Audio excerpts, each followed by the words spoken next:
Government shutdown enters day 17. Senators have left for their three-day weekend after that three-day work week, and the Senate voted again on Thursday with Democrats rejecting a bill to keep the government open and workers paid for the 10th time, marking now the 5th longest shutdown in government history.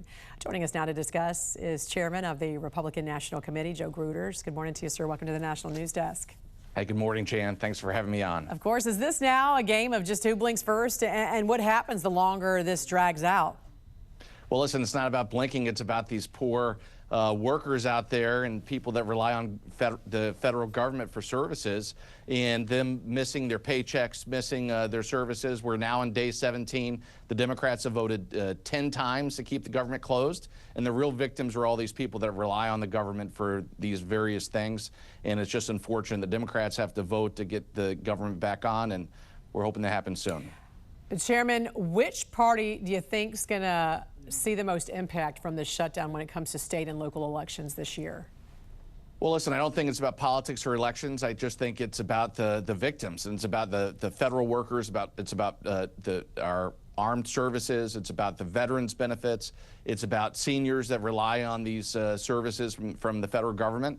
All these people are victims of the Democrats and their willingness to hold the government hostage for political gain. It needs to end, and I'm hopeful that the calmer heads will prevail, and they'll come back to work and vote to reopen the government soon. How much is the No Kings rally Democratic lawmakers plan to attend this weekend play into this? Because, will we magically see some movement next week on the Democratic side, do you think?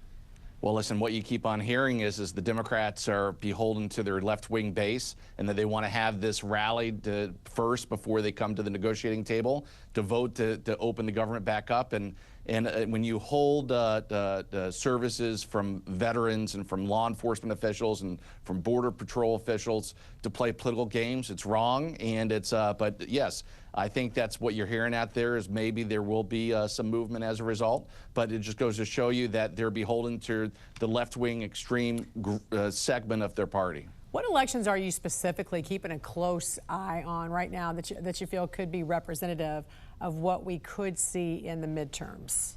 Well, listen, we got a lot of elections in a couple of weeks, but I don't think that any of them will be representative of what's happening or what's going to happen in the midterms in 2026. But, I was with Jack Ciattarelli last night in New Jersey, helping him campaign. The RNC has been on the ground in a lot of these places for 6-7 months with our teams, working on election integrity efforts, working on get out the vote in conjunction with the state and local parties.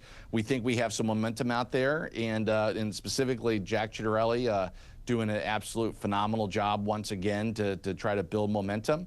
And we're optimistic, but when we're going to continue to do everything we can to help our candidates. How's he doing there, by the way? He's doing great. Listen, I've been with him a couple of times, and the momentum that he's building on the ground is really impressive. I mean, he has a coalition of folks that are trying to help put him in.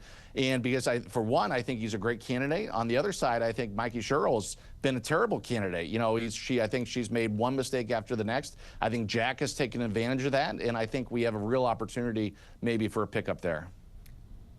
All right, great to see you this morning, and congrats on your new role there as RNC chair. Joe Gruters, have a great weekend. Thanks so much, Jan.